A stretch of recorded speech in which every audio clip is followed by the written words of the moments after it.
എൻസൈക്ലോവിങ്സിൻ്റെ പുതിയൊരു വീഡിയോയിലേക്ക് നിങ്ങൾക്ക് എവർക്കും സ്വാഗതം. ഈ വീഡിയോയിലൂടെ നിങ്ങളുമായി ഷെയർ ചെയ്യുന്നത് വിദേശത്തുള്ള ഭർത്താക്കന്മാരാണ് എങ്കിൽ സ്വാഭാവികമായിട്ടും നമ്മുടെ ഭാര്യമാരുടെ അക്കൗണ്ടിലേക്ക് പണം അയക്കുന്നത് സ്വാഭാവികമാണ്, അല്ലെങ്കിൽ മറ്റാവശ്യങ്ങൾക്കും പണം അയക്കുന്നതാണ്. അപ്പോൾ അങ്ങനെയുള്ളവരാണ് എങ്കിൽ തീർച്ചയായിട്ടും നമ്മൾ ഈ പറയുന്ന കാര്യങ്ങൾ പൂർണ്ണമായിട്ടും ശ്രദ്ധിക്കേണ്ടതാണ്. നമ്മുടെ വീഡിയോസ് ആദ്യമായി കാണുന്ന സുഹൃത്തുക്കളാണെങ്കിൽ ആദ്യമേ തന്നെ ചാനൽ ഒന്ന് സബ്സ്ക്രൈബ് ചെയ്യുക. അപ്പോൾ നമുക്ക് വിശദാംശങ്ങളിലേക്ക് കടക്കാം.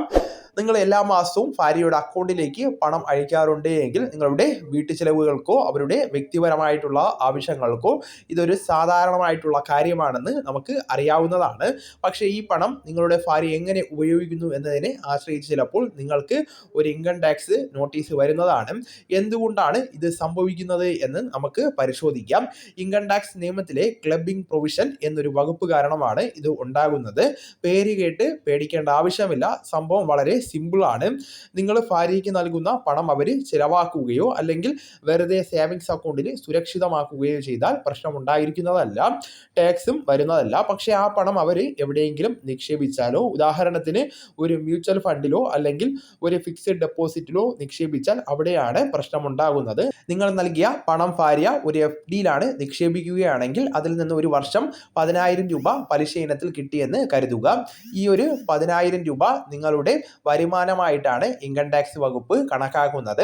അപ്പോൾ ഇതിൻ്റെ ടാക്സ് അടയ്ക്കേണ്ടത് നിങ്ങളാണ്, നിങ്ങളുടെ ഭാര്യയല്ല. ഇതിനെയാണ് ക്ലബിംഗ് എന്ന് പറയുന്നത്. ഇനി എപ്പോഴാണ് നിങ്ങളുടെ ഭാര്യ ടാക്സ് അടയ്ക്കേണ്ടി വരുന്നതെന്ന് നമുക്ക് പരിശോധിക്കാം. ഉദാഹരണത്തിന് ഭാര്യയ്ക്ക് കിട്ടിയ പലിശയുണ്ടല്ലോ, ആ പണം അവർ വീണ്ടും നിക്ഷേപിക്കുന്നുവെന്ന് നിങ്ങൾ കരുതുക.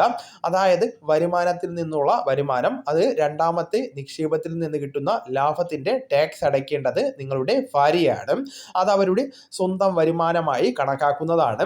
അപ്പോൾ ചുരുക്കി പറഞ്ഞാൽ എന്താണ് നമ്മളിവിടെ ശ്രദ്ധിക്കേണ്ടതെന്ന് നമുക്ക് നോക്കാം. ഭാര്യയ്ക്ക് നൽകുന്ന പണം അവർ നിക്ഷേപിക്കുകയാണ് എങ്കിൽ അതിൽ നിന്ന് വരുന്ന ആദ്യത്തെ വരുമാനത്തിൻ്റെ ടാക്സ് നിങ്ങളുടെ തലയിലായിരിക്കുന്നതാണ്. ആ ഒരു വരുമാനം വീണ്ടും നിക്ഷേപിച്ചിട്ടുണ്ടാകുന്ന ലാഭത്തിന് ടാക്സ് അടയ്ക്കേണ്ടത് അവർ തന്നെയാണ്. അതുകൊണ്ടാണ് അനാവശ്യമായിട്ടുള്ള നോട്ടീസുകളും പിഴയും ഒഴിവാക്കാൻ ഈ ഒരു നിയമത്തെക്കുറിച്ച് സാധാരണക്കാരെല്ലാവരും തന്നെ ധാരണ ഉണ്ടായിരിക്കേണ്ടതാണ്.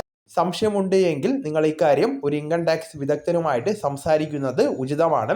ഈ വിവരം നിങ്ങൾക്ക് ഉപകാരപ്രദമായി എങ്കിൽ നിങ്ങളുടെ സുഹൃത്തുക്കളിലേക്കും മറ്റ് ഗ്രൂപ്പുകളിലേക്കും കൂടെ ഷെയർ ചെയ്യുക. നമുക്ക് തുടർന്നും വിജ്ഞാനപരമായിട്ടുള്ള മറ്റ് വീഡിയോസും ആനുകാലിക വിവരങ്ങളുമായിട്ട് വീണ്ടും കാണാം. അതുവരെ ഗുഡ് ബൈ.